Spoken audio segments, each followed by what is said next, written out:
Bonjour à tous, c'est Paul Dame pour vous présenter aujourd'hui un cours sur la glande thyroïde et le métabolisme. La glande thyroïde est un organe en forme de papillon qui est situé entre le larynx et la trachée. Il possède 4 sous-glandes que sont les parathyroïdes. Les parathyroïdes vont sécréter des hormones PTH qui vont permettre la régulation des métabolismes. Régulation du métabolisme glucidique, lipidique, protéique, phosphocalcique, avec un pH, pH lettre j'entends. Le rôle principal de la thyroïde est de produire des hormones thyroïdiennes régulatrices des métabolismes. L'hormone T3, triiodothyronine, elle contient 3 atomes d'iode, et l'hormone T4, tétraiodothyronine, dit la thyroxine, elle contient 4 atomes d'iode.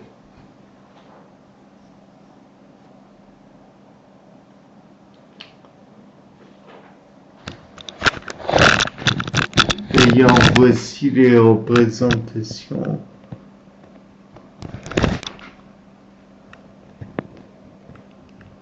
J'espère que vous les voyez.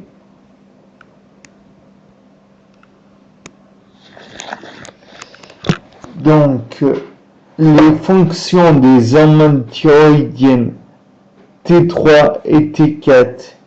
Ces hormones vont avoir accéléré le métabolisme en stimulant, par exemple, la synthèse des enzymes de la respiration cellulaire en ciblant la mitochondrie, donc influence éventuellement sur le cycle de Krebs. L'augmentation de la respiration cellulaire va entraîner une augmentation de la consommation en oxygène des mitochondries, rôle dans l'ossification du squelette lors du développement, lors de la régulation du métabolisme phosphocalcique. La régulation des hormones thyroïdiennes T3 et T4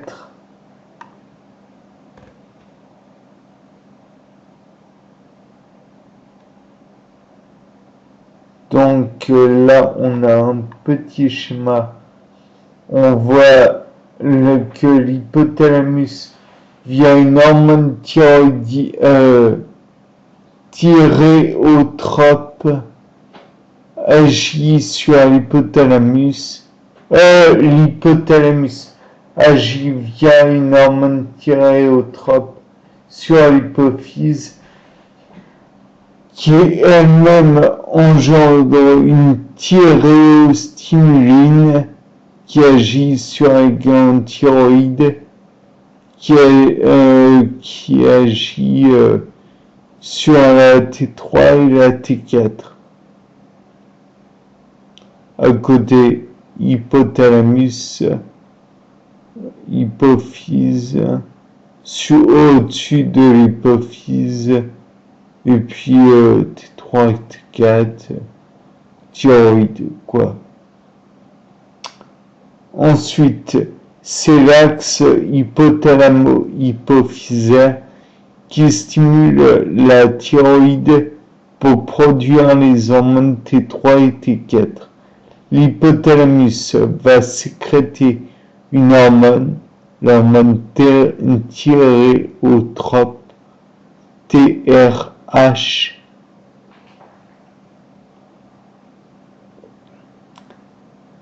Cette dernière va stimuler l'hypophyse qui va elle-même sécréter une autre hormone, la thyréostimuline, TSH.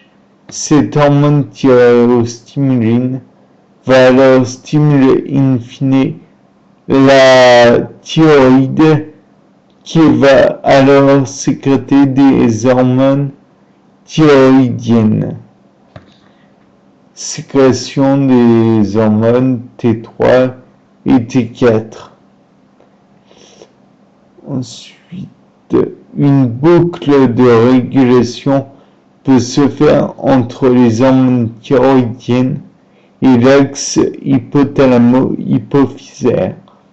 Je vous rappelle que le complexe hypothalamo-hypophysaire a aussi un rôle à jouer dans la reproduction avec la GnRH, hormone gonadostimuline. Une augmentation de T3 ou T4 dans le sang indique à l'hypothalamus d'arrêter la production TRH et donc de la TSH. L'augmentation de ces hormones permet la mise en place d'une boucle de rétroaction négative. Cela permet une baisse du taux circulant des hormones thyroïdiennes. Un genre de rétrocontrôle, j'ai l'impression. Ce n'est pas dit dans le cours, mais bon.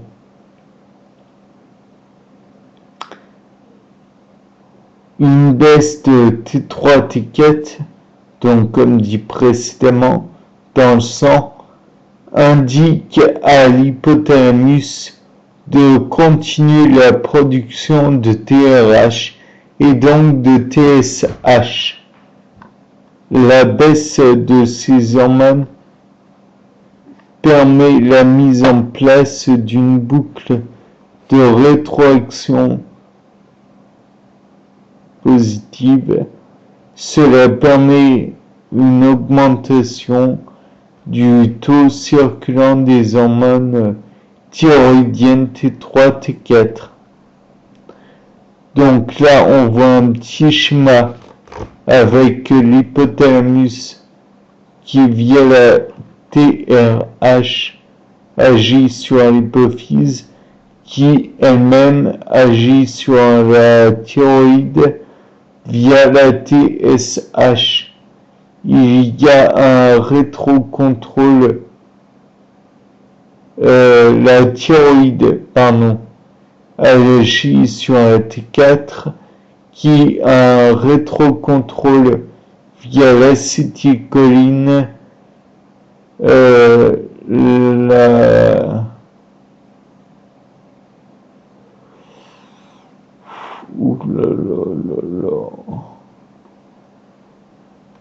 on mettra une fiche, à mon avis, ça sera beaucoup plus clair. Hypothalamus. Le stress entraîne une inhibition de l'hypothalamus et donc de la production de TRH, baisse de la production de T3, T4. Le froid et l'adrénaline stimulent l'hypothalamus et donc la production de TRH, augmentation de la production de T3 T4. Hypophyse. La dopamine entraîne une inhibition de l'hypophyse et donc de la production de TSH, une baisse de la production de T3, T4. Les œstrogènes, quant à eux, stimulent l'hypophyse et donc la production de TSH, augmentation de la production de T3, T4. Thyroïde. Les immunoglobulines, PGE, adrénaline, stimulent la thyroïde, augmentation de la production de T3, T4, l'acétylcholine, l'adrénaline, la somatostatine, la PGF2-alpha, inhibe la thyroïde, baisse de la production T3, T4. Le transport et protéines plasmatiques de liaison des hormones thyroïdiennes. Une fois synthétisées, ces hormones thyroïdiennes doivent pouvoir être transportées au niveau plasmatique. Il existe 3 grands types de transport des hormones thyroïdiennes. Tyrosine binding globulin, comme vous l'avez compris, TBG, c'est la protéine de transport la moins abondante au niveau plasmatique, mais la plus spécifique.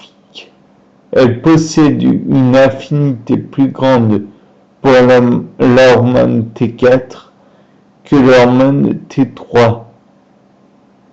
La liaison de cette protéine aux hormones thyroïdiennes est de 75%, plus ou moins 3%.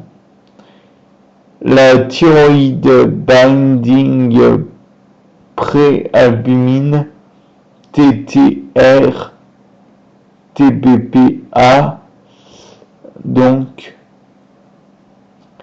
TBPA est entre parenthèses, sa capacité de liaison aux hormones est 10 fois plus grande que celle de la TBG. Elle possède une affinité beaucoup plus faible. La liaison de cette protéine aux hormones thyroïdiennes est de 19%, plus ou moins 4%. L'albumine, c'est la protéine de transport la plus abondante au niveau plasmatique, mais la moins spécifique. La liaison de cette protéine aux hormones thyroïdiennes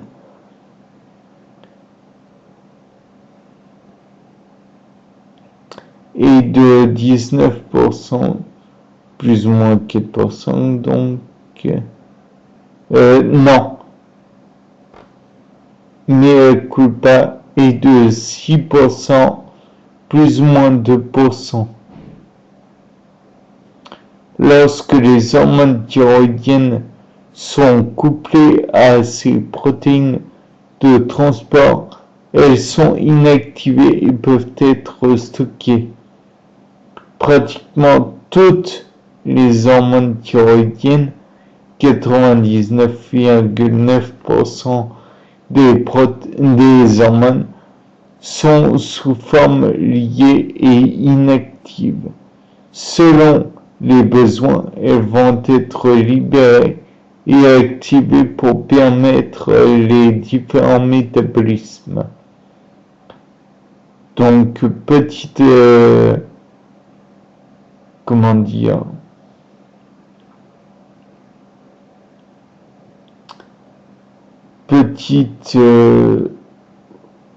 réaction, TBP plus HT donne TBP moins HT, inactivation stockage. Entre les deux, il y a la flèche qui va positivement de l'un vers l'autre à KA et de l'autre vers l'un, c'est la flèche KD. Donc la première TBP plus HT, c'est le HT libre active catabolisme. Et la deuxième, inactivation stockage. Donc dès que les hormones thyroïdiennes sont synthétisées, libres et actives, donc elles sont prises en charge par des protéines de transport et vont être stockées sous forme inactive. La pénétration dans la cellule et catabolisme des hormones thyroïdiennes. Après stockage des HT, si l'organisme a des besoins en ces dits HT, c'est HT les lettres, j'entends. Il faut que ces dernières puissent pénétrer dans la cellule. Cette pénétration dans la cellule se fait par un passage de la membrane via des transporteurs organiques, anion transporting polypeptide, OATP. Ensuite, monocarboxylate transporteur, MCT. Ensuite, multidrug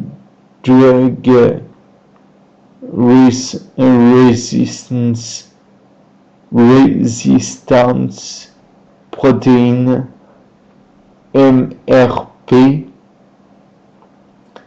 Et ensuite, sodium Na+, taurocolate, co-transporting polypeptide, NTCP. Ce sont 4 grands types de transporteurs qui sont capables de faire passer les HT dans les cellules. Suivant les tissus, certains transporteurs vont être plus exprimés que d'autres. Transporteurs, tissus spécifiques, régulation et effet en fonction du tissu cible. Ces transporteurs ne sont pas spécifiques au HT. Ils peuvent faire passer d'autres molécules. Ensuite, donc, nous avons un schéma d'hépatocytes.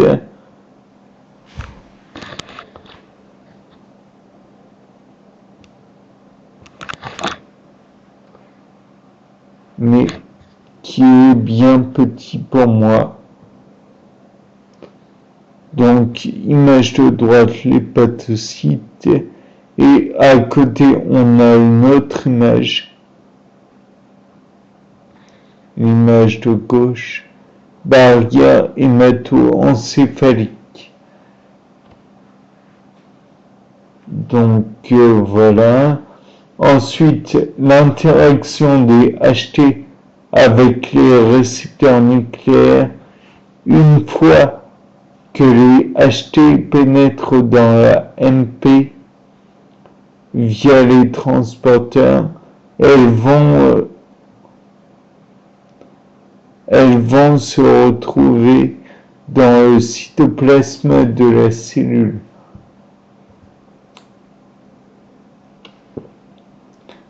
À ce niveau, l'hormone T4 va perdre un atome d'iode et se transformer en T3.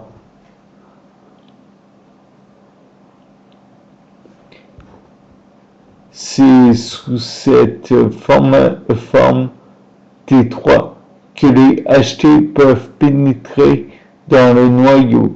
Au niveau de l'ADN, il y a des éléments de réponse sensibles au HT, TRE, Thyroid Responsive Element. Cette zone TRE possède plusieurs éléments, un récepteur à l'acide rétinoïque, vitamine A, comme vous devez l'avoir vu dans le cours sur les coenzymes vitaminiques, particulièrement le cours de monsieur Fabien Lecaille. Donc voilà, sur les vitamines. Un récepteur aux hormones thyroïdiennes, TR, un corépresseur fixé au récepteur TR corps. La présence du corps empêche la fixation de l'HT sur son récepteur TR.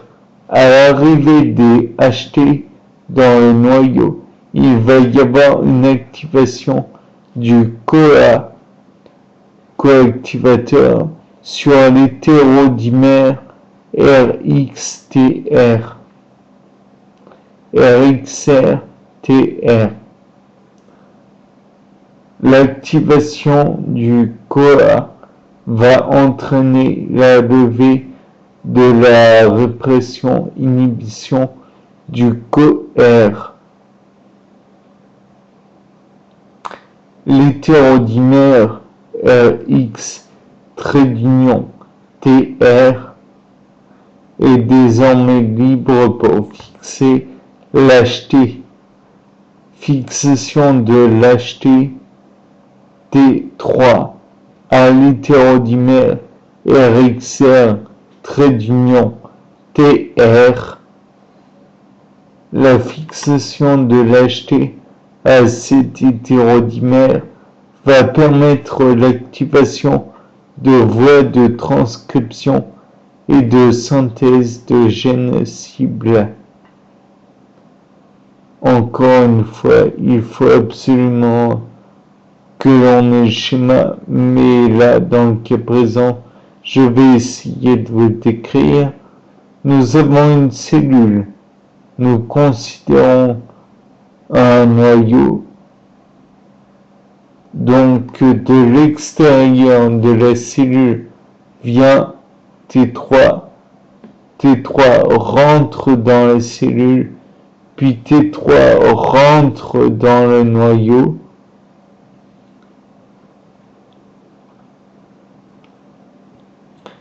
Il va sur le complexe RXR qui est couplé avec TR, sur lequel agit déjà un CoA.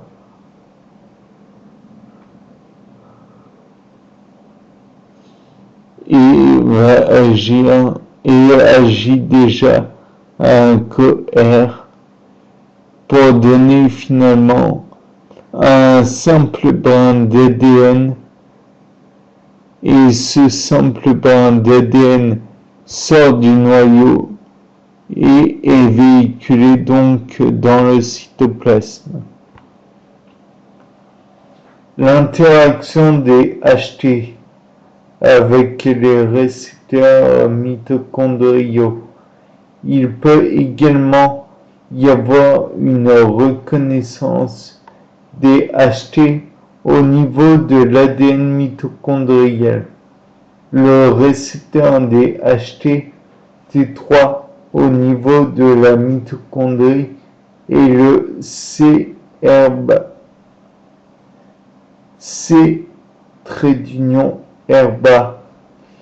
ERB grand A protéines, on considère que c'est la protéine P43. Ce récepteur OHT se fixe sur un élément de réponse semblable à celui présent dans le noyau au niveau de l'ADN mitochondrial.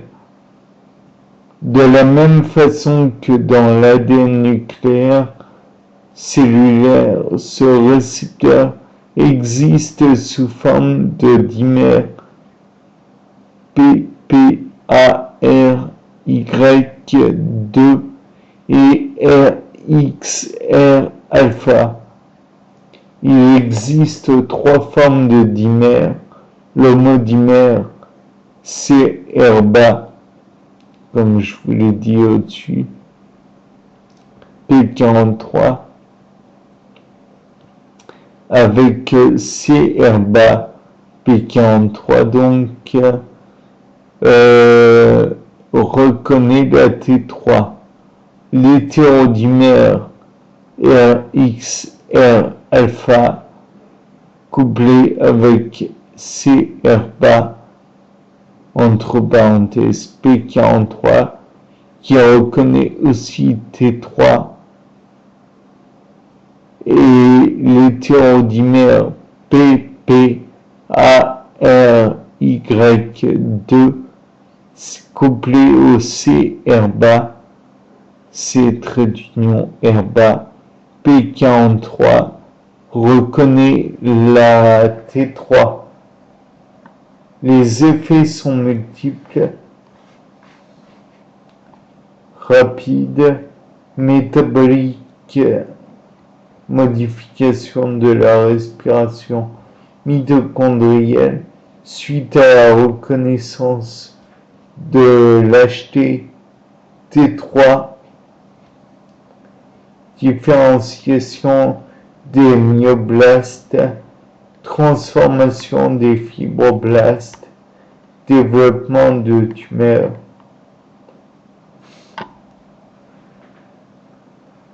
Donc, un petit schéma. Là, on voit les mitochondries avec leur ADN et la place de RX et tous les autres hétérodimères.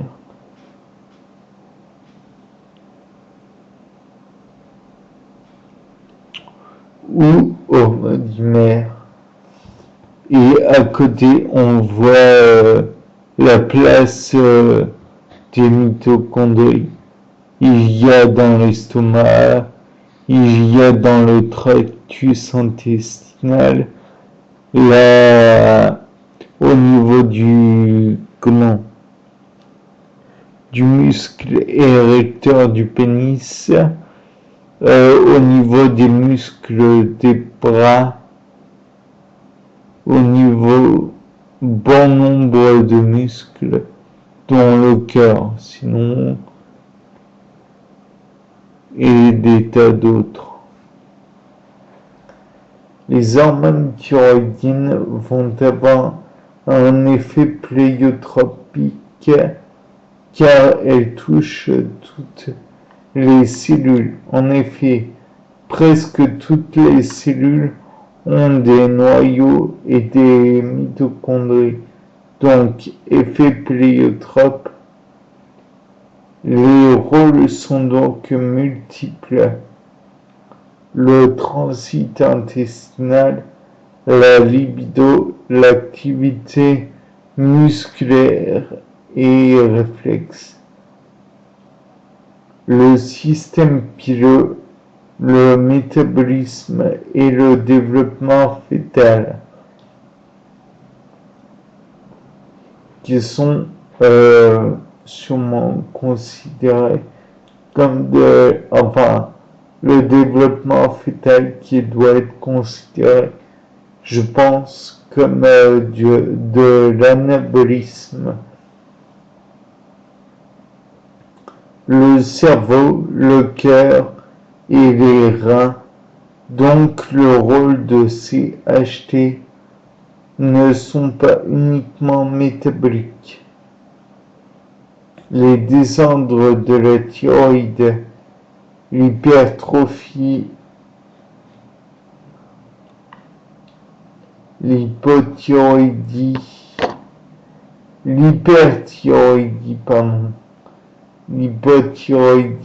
la goitre, gonflement au niveau de la trachée,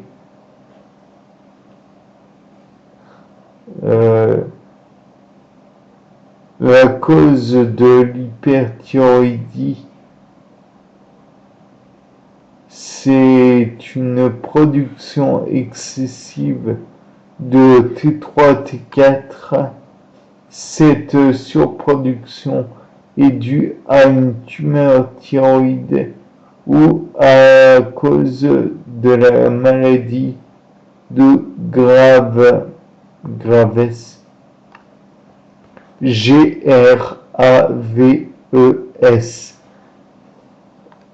Les symptômes de cette pathologie sont multiples.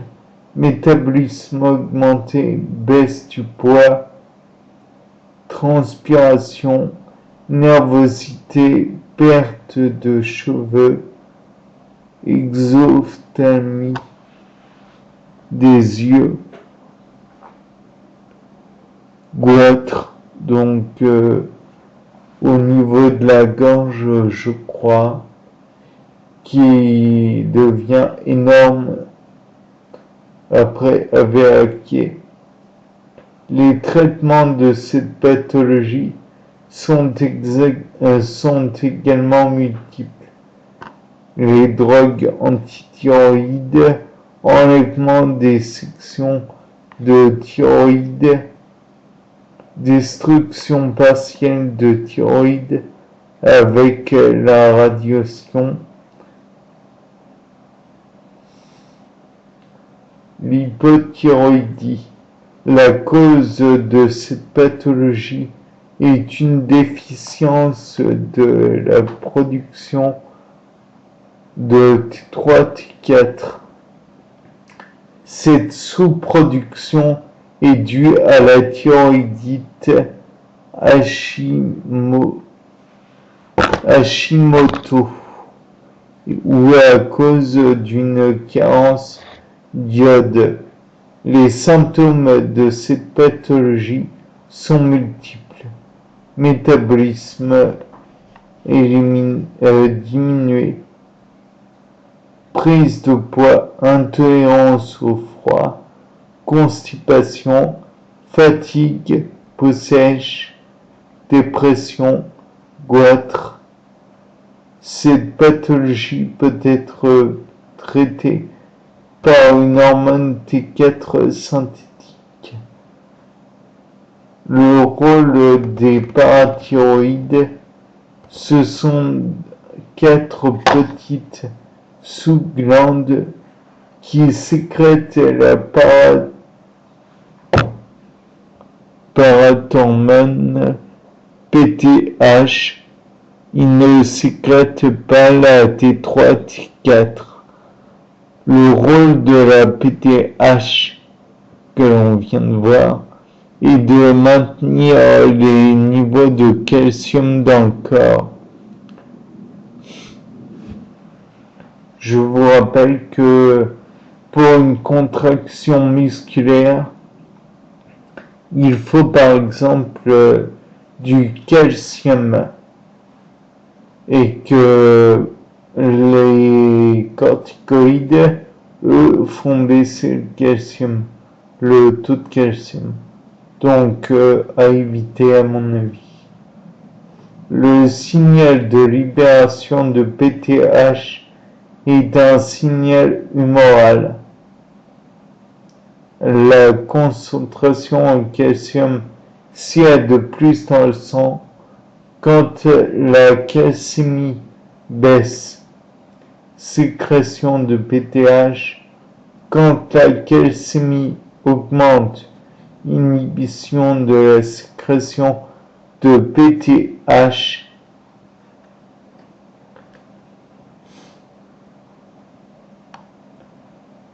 stimulation des glandes parathyroïdes par l'hypocalcémie, faible taux sanguin de calcium, libération-sécrétion de PTH par les glandes parathyroïdes. La PTH au niveau des os va activer l'ostéoclaste. Ces ostéoclastes vont détruire les os, libération d'ion calcium par conséquent et de phosphate précédemment contenus dans les travées osseuses, dans le sang. La PTH au niveau de l'intestin va augmenter l'absorption du calcium alimentaire. La PTH au niveau des reins va augmenter la réabsorption du calcium au niveau rénal et activer la vitamine D. Ces trois actions pour la vitamine D, toujours au cours de Monsieur Fabien Lecaille. Ces trois actions de la PTH, os, intestin, rein, vont contribuer à la libération d'ion calcium dans les circulations sanguines, élévation du taux sanguin de calcium, augmentation de la calcémie, inhibition de la sécrétion, libération de PTH. Il existe deux types d'hormones sécrétées par les thyroïdes. La thyroïde. Tout d'abord, les hormones thyroïdiennes T3 et T4, hormones jouant un rôle dans le métabolisme au niveau mitochondrial, augmentation de la consommation d'oxygène, augmentation de la production d'ATP, d'énergie. La PTH, hormone jouant un rôle dans la régulation de la calcémie sanguine. Petit schéma, donc faites pause si vous voulez prendre bien en note.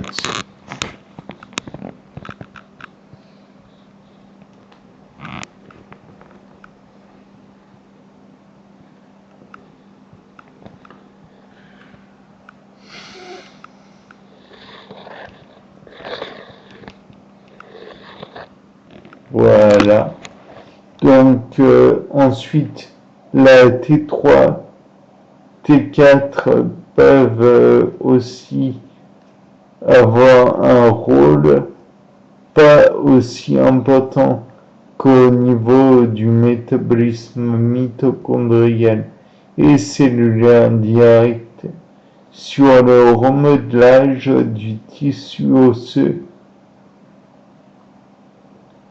dans le sens où elle peut participer à la perte et dégradation osseuse, comme le fait la PTH.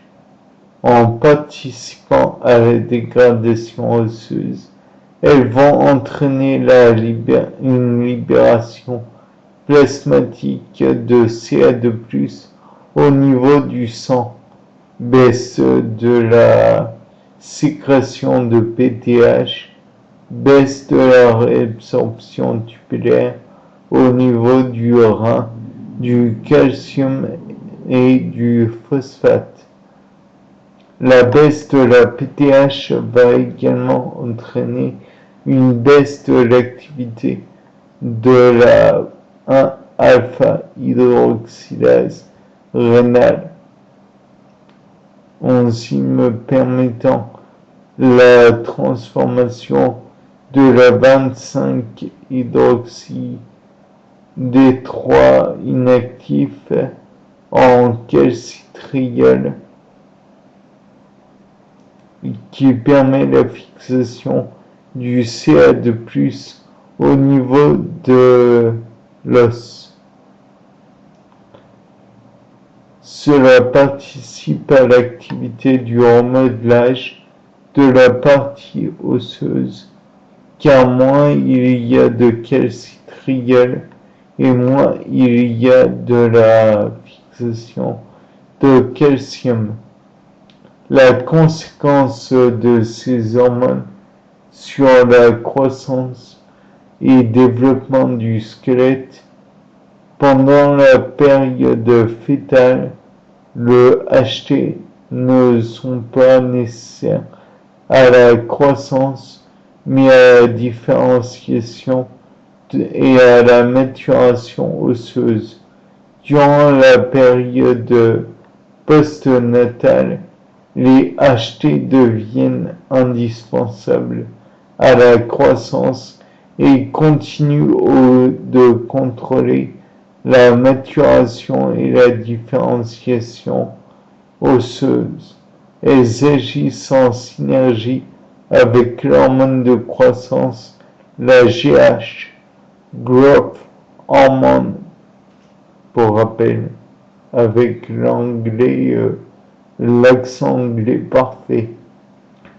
Cette dernière favorise la chondrogénèse et la croissance du cartilage, tandis que les HT permettent la maturation et une ossification du cartilage.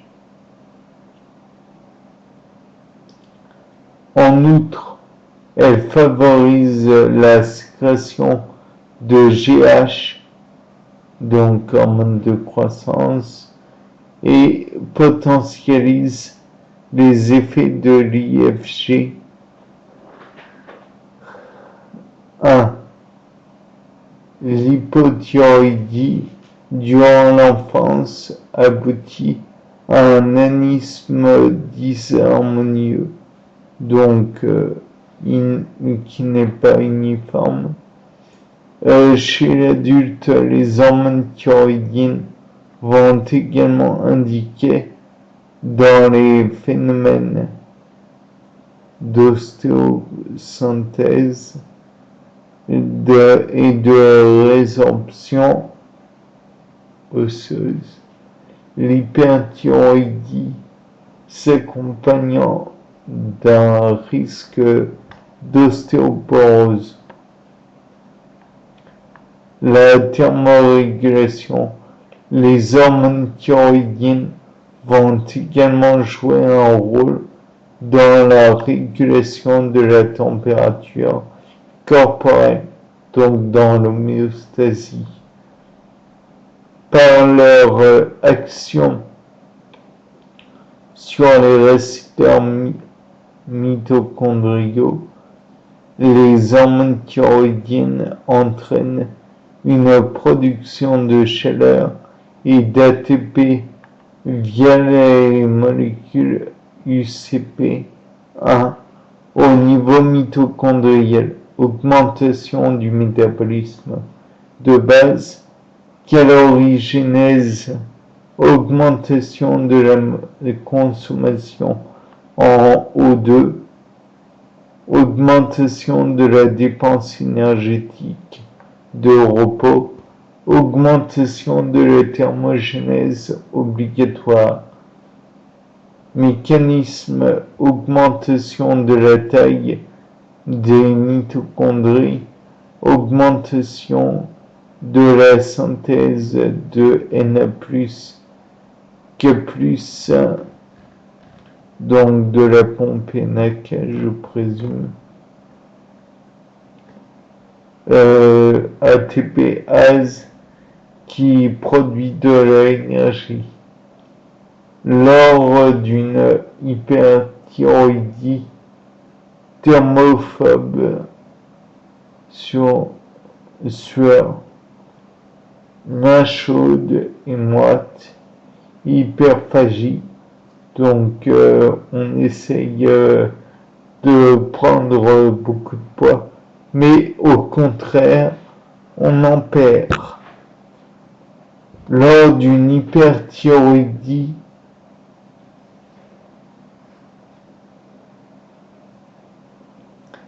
frilosité, hypotherme, prise de poids. Non, pardon, hypothyroïdie, frilosité, hypothermie, prise de poids. Le développement du SNC, donc du système nerveux central. Durant les premiers mois de vie, elle participe au mécanisme de maturation et mise en place des connexions neuronales ainsi qu'à la myélinisation. Couche externe des nerfs dans lesquels qui joue un peu le rôle dans la conduction saltatoire du débit nerveux, qui sont mis à mal d'ailleurs dans le cas de la sclérose en plaques. Chez adultes, l'hypothyroïdie pouvant s'accompagner d'un ralentissement et de somnolence. L'hyperthyroïdie étant caractérisée par une excitabilité et une irritabilité. Les effets métaboliques. Le métabolisme hydrominéral, vitamine A.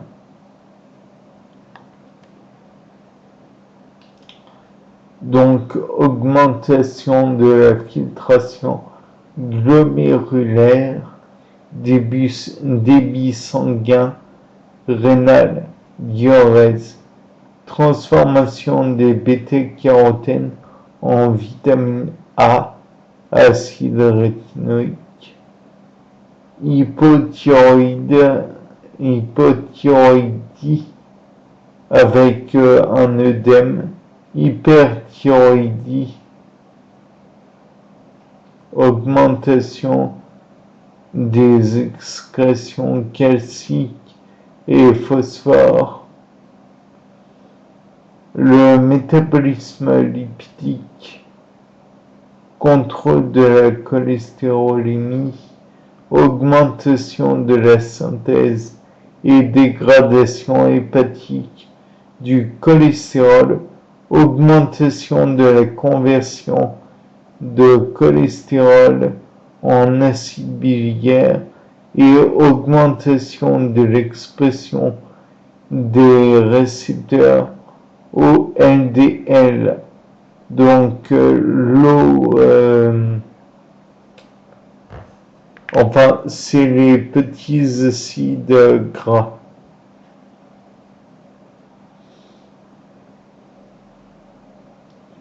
Low density lipide.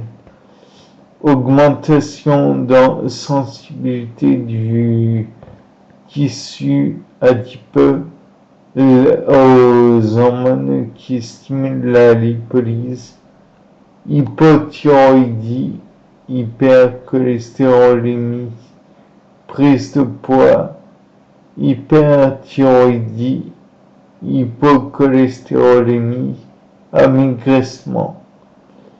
Le métabolisme glucidique, contrôle de la glycémie, augmentation absorption intestinale des glucides et augmentation de production du glucose, augmentation de l'utilisation de glucose, augmentation de la glycogénolyse dans le foie et le cœur, hyperthyroïdie égale hyperglycémie.